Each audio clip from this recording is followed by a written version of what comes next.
Todd, thank you so much. Thank you coming for in. asking You me. are a doll for coming in and doing this.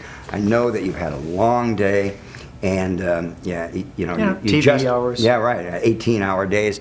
Todd is the head of the makeup department for Pushing Daisies, and along with David DeLeon and Steve Anderson, you three have been doing such a fabulous job on that show. What a unique, an unusual show, to say the least. It really is.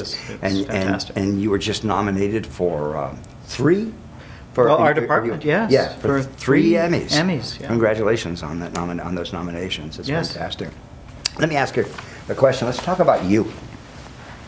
Oh, dear. Yes. Here we go, folks.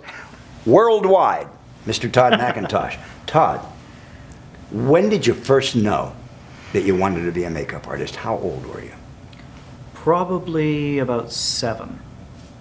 I didn't really know there was such a thing as a makeup artist, but I was watching a TV series that was on TV at the time called Dark Shadows. It was a daytime afternoon soap opera, Yes. but they had experimented. They decided to put a gothic soap opera on. Jonathan Frid. That's it. Yep, absolutely. And my stepmother was watching it and had the TVs on in all the rooms, and I was just sitting around playing, and I would watch whatever she was watching. And when this thing came on with witches and vampires and werewolves and all kinds of stuff, I couldn't believe what I was seeing. And I tried using, lipstick from the bathroom counter and eyebrow pencils and shirt collar stays to make fangs and create those makeups on myself. And it wasn't until I was a little bit older, of course, that I started to see all of the horror films and all the standards that we all know now, and recreated each of them and played with them, and that was the start. You're a big vampire. Ooh, a fly. That's Vincent Price. Vincent Price. It's Vincent Price in the studio with us. Oh, help me! You go see the movie. Go see the movie The Fly, and you'll know what we're talking about. The original movie, The Fly. You're a vampire man. You love vampires. Well, Dark Shadows, it revolved that's around... where it started, from Dark Shadows. It revolved around a vampire character. Right. So from that point on, I was intrigued enough by that. But it wasn't just vampires. I was interested in the whole range horror of genre. things. Yes. And around that time, Planet of the Apes came out just before I was old enough to see it, as did The Exorcist and all of those shows. Yes. But I was able to see TV versions, and I remember being a kid and watching Jack Palance and Dr. Jekyll and Mr. Hyde. Oh, great, huh? And I was totally freaked out because it was the same music as Dark Shadows. And it was a makeup show, and people were transforming, and I couldn't figure it out. Of course, now I know Dick Smith did makeup on both shows, and Dan Curtis produced both shows. Used the same molds. Yes. And the same appliances. So now I get it. But even at that age, even at 6 and 7 and 8, I was already picking up on the real quality makeup like Dick Smith was doing. Yes, absolutely. No, actually, I'm joking. I don't think that Dick used the same mold. No, he didn't. But his sculpting style was unmistakable. Unmistakable. You knew a Dick Smith makeup. That's correct. When you saw it. It's And like Little Big also- Man, like the makeup he did. Groundbreaking work by Dick Smith. Well, incidentally, the Dark Shadows makeup, the aging makeup that he did on Jonathan Frid, was the test run for Little Big Man. And then when he went back to do the Dark Shadows movie in 1977, I believe he actually used the Little Big Man back of head on Frid. Wow. Those How makeups were amazing. so close together. How amazing. I'm sure that the producers of Little Big Man, seeing the work that he was doing on Dark Shadows, He was able to show said, them, hey, here's the man. This is the fellow that's going to do this I'm makeup. not sure if there was a direct connection between the two, but I know that he was using the Jonathan Frid Barnabas makeup actually had the blinking eyelids that he developed for Little Big Man. So it was his test. Yeah, how fantastic. I was very influenced by Dick's makeup when I was a kid. The Way Out show, do you remember the Way Out show? Yeah. Remember that one makeup where the face is blanks wiped out, away? yeah. Yeah, fantastic. You out there around the world, you should really look up the Way Out show and Dick Smith on the internet, and you'll see these fantastic makeups that Dick did so many years ago, groundbreaking work. Groundbreaking work that led to your and my wanting to become a makeup artist. Absolutely. Another famous name that I'm sure influenced you is Jack Pierce. Well, of course, Pierce entered my consciousness long after Dick Smith did. Yes. Because at that time, You were watching television first. I had to Yes. go back and catch Yes. all of those movies. Yes.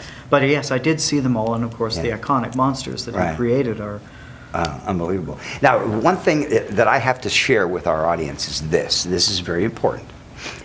Today, mainly all creative makeups are done through the use of an appliance, prosthetics. Whether it be gelatin, foam latex, silicone, there are appliances that are sculpted onto a cast of the actor's face, head, and then reproduced and applied. You are the only other makeup artist that I know that is able to do absolutely flawless work with construction makeup. Now, that's remarkable. I know it's very, very good. I don't know any others that can do the kind of work, and I say this in all sincerity. You did the makeups in my book, mine and Vincent Kehoe's book, The Professional Makeup Artist, Volume 2, which will be coming out this Christmas. And in the book, you do a Frankenstein, very much like the Boris Karloff Frankenstein that Jack Pierce did, a werewolf, again, as Jack Pierce did on Lon Chaney Jr. You do a mummy, like the Karloff Pierce version, and you do a Nosferatu, I believe you did a Nosferatu, or some similar. I did a zombie in the construction makeup. There you go. There you go. Yeah. But what I love about your construction makeup is they look like appliances. They are so clean and so perfect. And I have to congratulate you on that because there aren't that many artists. I don't know. I mean, I do it, but you know, it would be really wonderful to know that all makeup artists understand the art so thoroughly and are so adept at understanding the materials that they're working with that they can also do beautiful, flawless makeups and using construction techniques. I think it's a great exercise, and I think all makeup artists should practice that. When I teach, I know a lot of the students say things like, why do I ever need to, you know this, we don't do this anymore. And I have to tell them up front, you will never do a wax Absolutely. construction monster. Right. Won't happen.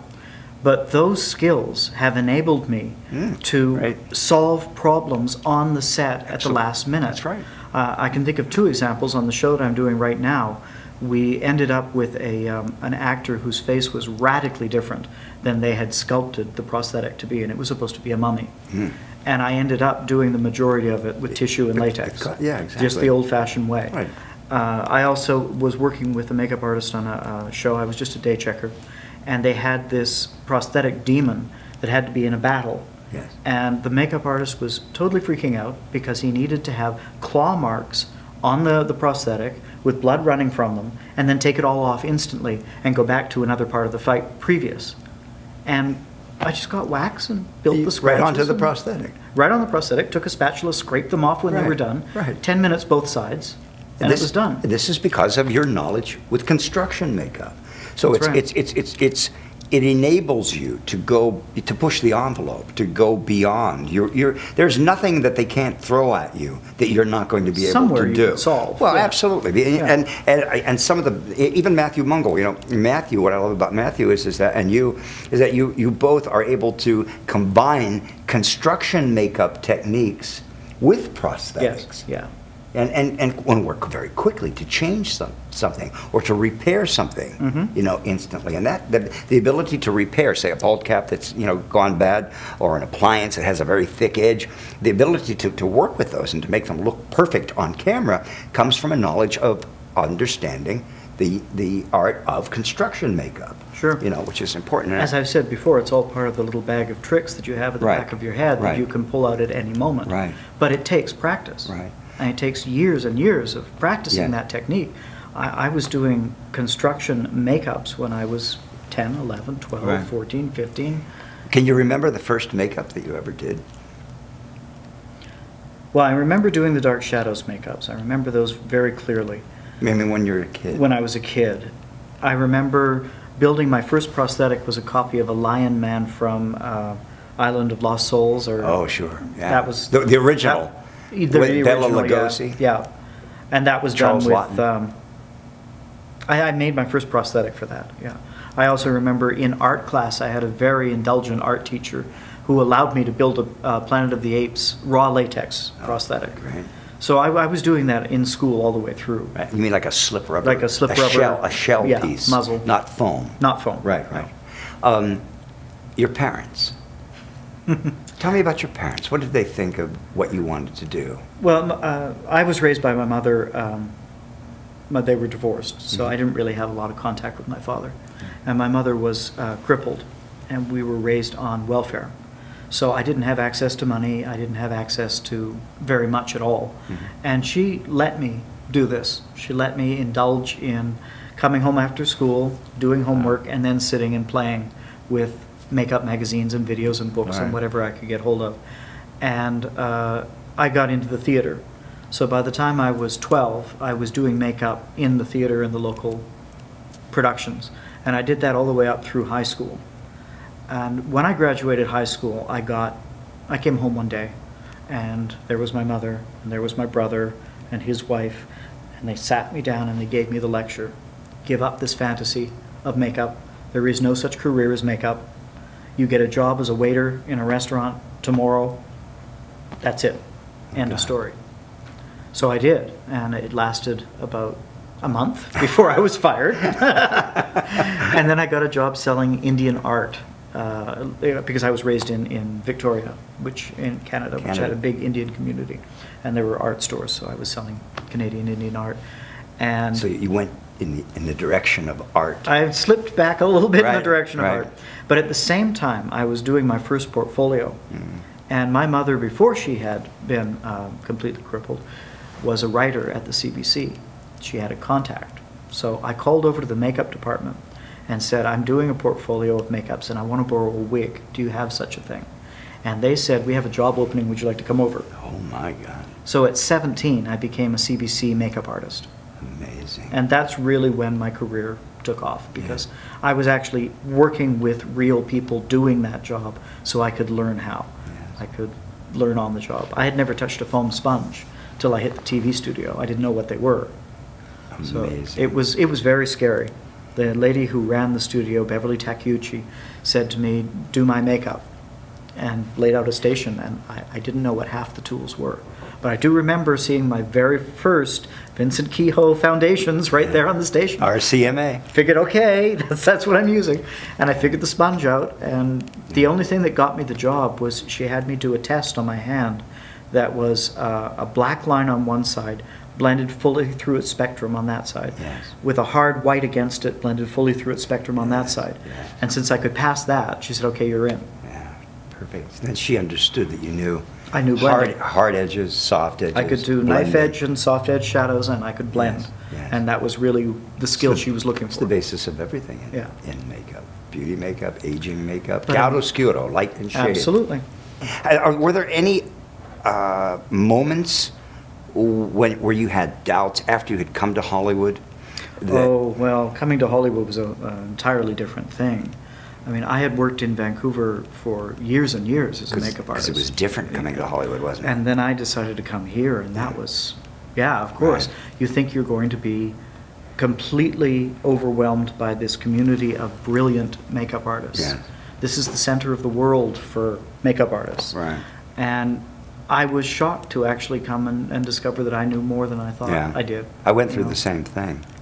I went through the same thing when I started at ABC. Well, there were a few very talented makeup artists, but some of the names that I had grown to know, who were the names that I grew up with, who were department heads, I was very shocked to see that the makeups that they did were not as I thought they would be, in so many words. And but nevertheless, I never had less respect for them because of that. I always would work try to work through it, you see. But you're right, and some of the things that I know, some things that I noticed. One thing that I noticed was that they depended on what area of makeup artistry the artist was from. Film, television, and which of the, you've worked in television, you worked in film. Which area of the medium, in film or in television, which do you find that you have found the most talented of the makeup artists? Oh, I think there's talent to be found everywhere. I wouldn't say that there was one that was more talented than another. Right. They're different skill levels. Isn't it though? Right. And yet they're not. Yeah. A lot of the times today, my career has been up and down. Right. And I'll put my name up for a movie, and they'll look at my resume and say, oh, too much television, and toss it out. Right. Because they don't think I'm capable of doing movie makeup. Whereas I think today, the two are coming closer and closer together. Yeah, absolutely. They're not as separate as they used to Right, be right. in the 30s, 40s, 50s, 60s, and 70s. Right. With HD these days, I mean, you have such incredible clarity. Yes. And the techniques have to be, perfect. But once again, I don't think the producers are aware of that. They don't know that our skills have to get finer and finer and finer, and what the process is, because they're not as connected to the process that happens below the line as they used to be. Yes. Talking about the two mediums, they are so radically different, but in film, you've got time to develop a plan, work it through, do a camera test, say, oh, I didn't like that, Right. we'll change this, we'll Right. do that.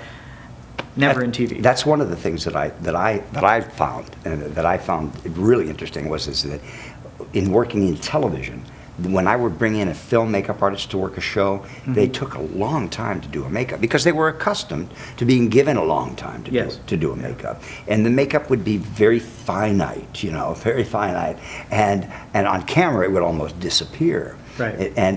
But because they didn't understand the medium of television as it was at that time. Yes. Because It has then, changed. yeah, it's changed. Now a film makeup will look fantastic on television. Yes. But back in the 60s and the 70s, with the black liner and and the highlights and the shadows, everything had to be very definite. But And when you perfect. watch Pushing Daisies, it's shot on film Yes. and it's digitally reproduced. Yes. And those makeups have to be clean, but we are still doing highlight and shadow Yeah. and construction Yes. and beauty makeup of that extreme. Yes. So it's not that the skills have changed so radically, it's that you have to change how you approach it. Yes. What products you use, how you blend. That was the thing that I saw when I came here first, was that a lot of things were rougher than I expected they would be. Yes. And the camera evened them out. And I didn't know that. I was trying to make them perfect the way they appeared to me on TV, Right. because no one taught me that you Right. could be any different. Right. So I think that pressure on myself to reproduce what I was seeing as the finished product Yes. made me a better makeup artist. And when I got here, it shocked me to discover a lot of things were not as perfect as I had thought. But I they- even they- have photos of Dick Smith's makeups that were outtakes, and I keep them to remind me that even Dick Smith could do a makeup where you could see an edge. Yes, yes. You see, and this is what I teach in the schools, and that is that when you're doing a makeup in the makeup room, and a lot of makeup artists disagree, but I teach this nevertheless, and that is to make up under white light, so that you're able to see absolutely every detail of the makeup. Because when you take the person from the makeup room, then after you've made them up, meticulously, and you've corrected everything, and you've been able to correct everything because you've seen it in white light, you take them then from the makeup room onto the set, where the Kelvin, the color quality of the light, is more warm, Right. and it actually corrects the makeup even further. So if it looked great in the makeup room, it's going to look sensational on the Absolutely. set. Or if it looked good in the makeup room, it's going to look great on the set. So this is where a lot of the makeups that you saw, or why a lot of the Right. makeups that you saw that to your eye when you saw them in real life didn't look so good, they did look really terrific on camera. And there was a certain amount of diffusion in the medium Exactly, itself, yes. which we no longer have. That's Yes. what we're battling, is Yes. the medium has changed, Yes. and now you see everything. Yeah, absolutely. So a makeup artist has to be more skilled today than they were before, because they have to know how to blend, Yeah, how to absolutely. be subtle and clean. What you do is what you're going to see. you know? And everything. In detail. Everything. Yes, yes. I- What do you prefer doing? Do you prefer doing the monsters and the fantasy makeups, or do you prefer doing, if you had to choose? Because I know you're going to say, "Oh, I like it all." Yeah, because we do. of course. We love it all. But is what I'm if you gonna had say. to choose, if you had to do one form of makeup for the rest of your life, what would it be? In my Hollywood career, the happiest I have been is doing Buffy and doing Pushing Daisies. Yes. They have challenged me on a daily basis Yes. and allowed me to be creative at the same time. I wish I could say, I just want to do monsters or I just want to do fantasy. It was the nature of the work that challenged me on all fronts Yes. that makes me happy. Yes. I don't want to choose.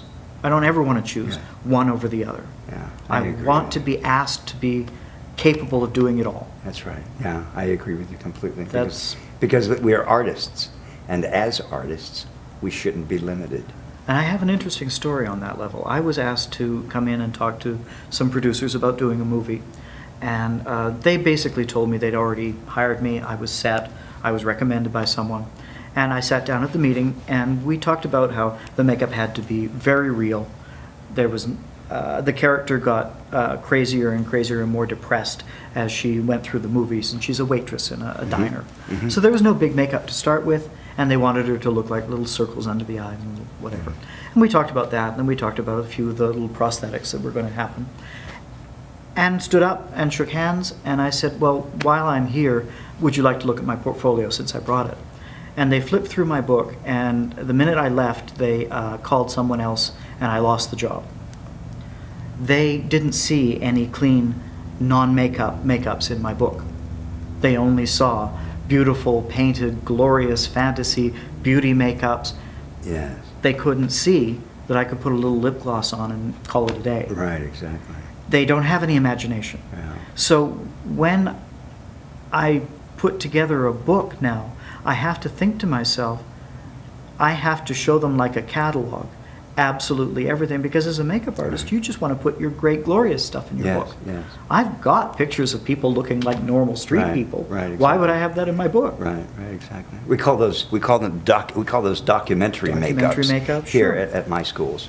Sure. And it's so difficult to teach someone how to not make someone up. Yes. But still have them made And up still and have not them look made up. Look made up. Yeah. But I guess it scared the producers to the point that they thought I was only capable Right, of doing these fashion. something grand. Yeah, over the top, yeah. So I think when we're talking about what area you want to specialize in and what drives you, what passions you the most, you also have to temper that with, I need to be employed. Yes. I need to work. Yes. I've got mortgage to pay, I got this to pay. Right. Reality. Reality. So you've got to aim at what is going to make you more employable. Yes. And what makes you employable? The ability to do anything everything. across the board. So again, I wouldn't want to say, I just do this. Yes. Have you ever wanted to be the personal makeup artist for any specific star? Well, I've done that a little bit. I was Kirstie Alley's personal for a couple of years, and it is a sort of the way that the industry is headed. Yes. Because in the old days, there used to be a department head of a film, and they hired their crew and assigned who they did and all of that. Nowadays, you go on to do a movie, and this leading actress has her personal, and that leading actor has his personal, Right. and they're in separate trailers. And the Yes. department head basically does the crowd, does the second Yes. string and what's left over. So being a personal makeup artist is the trend in the industry now. If you want the top dollar, if you want the top movies, you attach yourself to a top actor, Yes. and there you go. Yes. How do you do that? How do you get attached to a name actor? So It's many so start in hard. salons.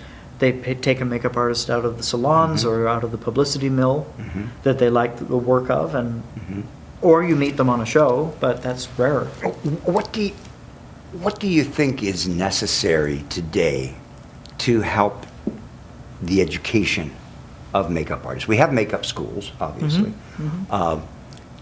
To what degree do you feel makeup education has to change in order to better facilitate learning across the board?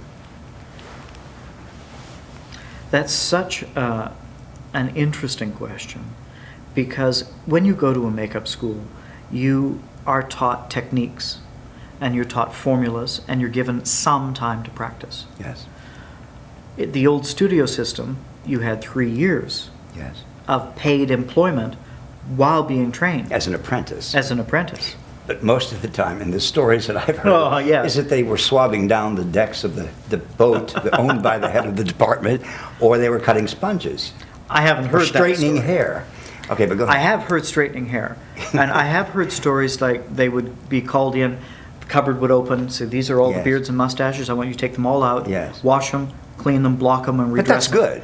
But that's That's my good. point. That That's is it. my point. Yes. 3 years of that. Yes. Put a bald cap on today. Put a beard on today. Put this on Yes. every day. Yes. We can't give that in a school. No. There is no school capable of training you for 3 years Yes. and letting you put on 150 bald caps Yes. instead of just 3. Yes. Well, from a business point of view, it's not cost effective for, to take and to extend a course Yes. to that length.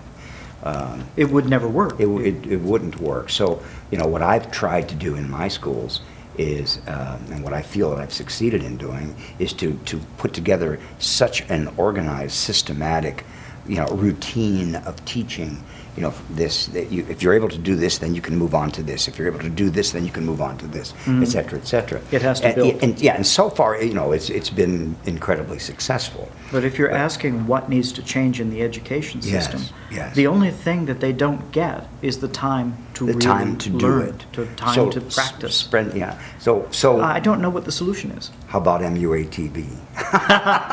If What all we're of the doing- viewers are out there actually doing some makeup while they're watching. Now, and why not? Why not? If we're doing makeup, we're talking about makeup, our viewers are seeing who the makeup artists are, learning from what the makeup artists have to say on MUATV. They're seeing the demonstrations being done. They are learning what products to use.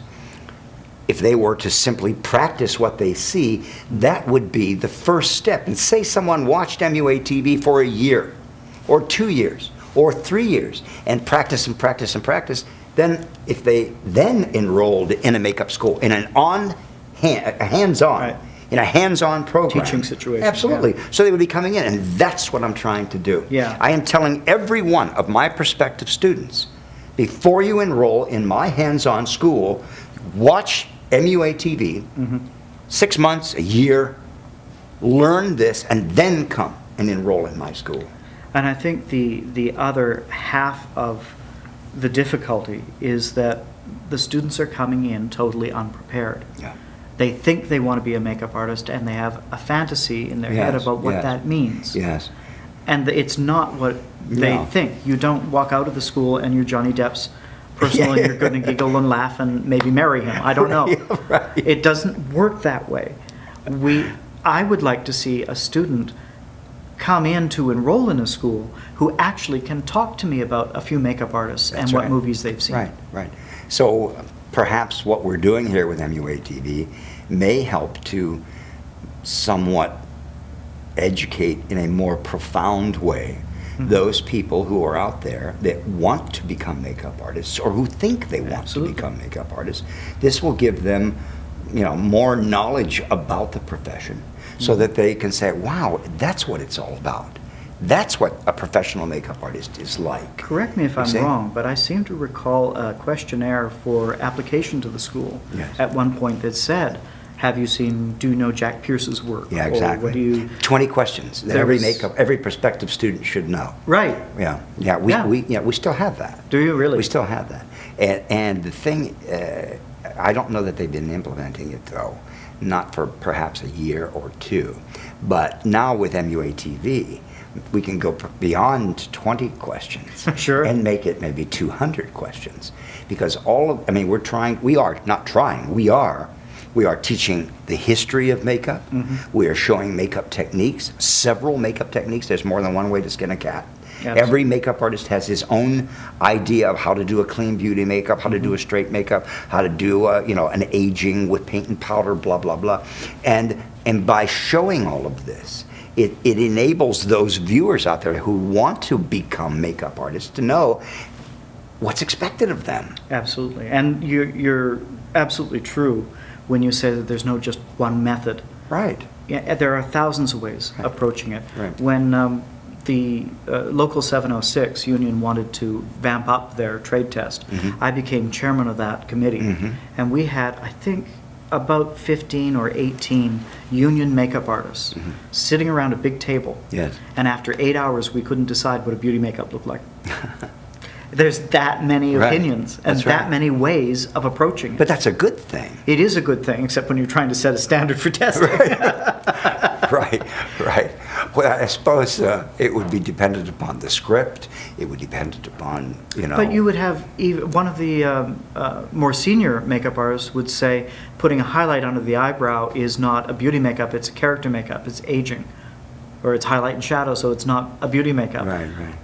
Everyone Well, there's so has many such different concepts specific- that come from their area of experience. So if you have makeup artists that did most of their work during the 30s and 40s, Right. their input is definitely going to be different than a makeup artist who did makeup during the 60s and 70s, Right. and et 80s cetera, and et 90s cetera, and- et cetera. So and then again, it's like, how many of the old timers are really going to want to progress with the art? You know, so, and Well, we always have to stay yeah, you on have to top stay if we're abreast going to of be it. employed. You know, so again, it's an art, and there's there's so many different ways and so many different opinions. But that's again what makes it so wonderful. But you as a department head, you have to determine what's best for your production, and that's what's so wonderful about being a department head, because you have Sure. that ability to choose, and what you choose is what is going to be on that screen.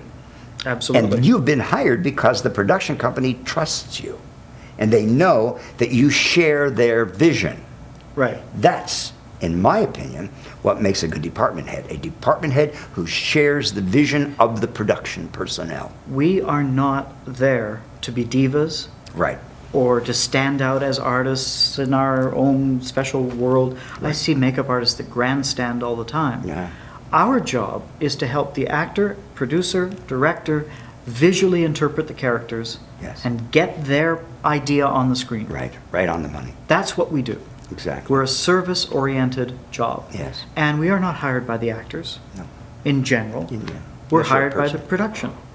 And even when an actor requests you, the production is still paying you. Absolutely. Your job is to get production working smoothly. Right. Get the actors on time. Make sure your estimates are accurate. Work within the estimates. If you see a problem coming back, inform people. Make sure they're prepared so they can go somewhere else because you've got a delay. Yes. That's all our job is. Yes, yes. You have had and are continuing to have such a colorful career. And seriously, if I may just for a second, just go down this list of credits, which is very remarkable here. Right now you're doing Pushing Daisies. You have here Memoirs of a Geisha, Buffy the Vampire Slayer, Enterprise, Traffic. And you have right here, where was it? City Slickers, The Brady Bunch Movie, Robin Hood, Men in Tights, Family Matters, Mr. Saturday Night. What a great film that was. You know, City Slickers, another great film. And there was one here that I saw. Oh, Masters of the Universe. My God, you worked on that too. And there was one. What is it?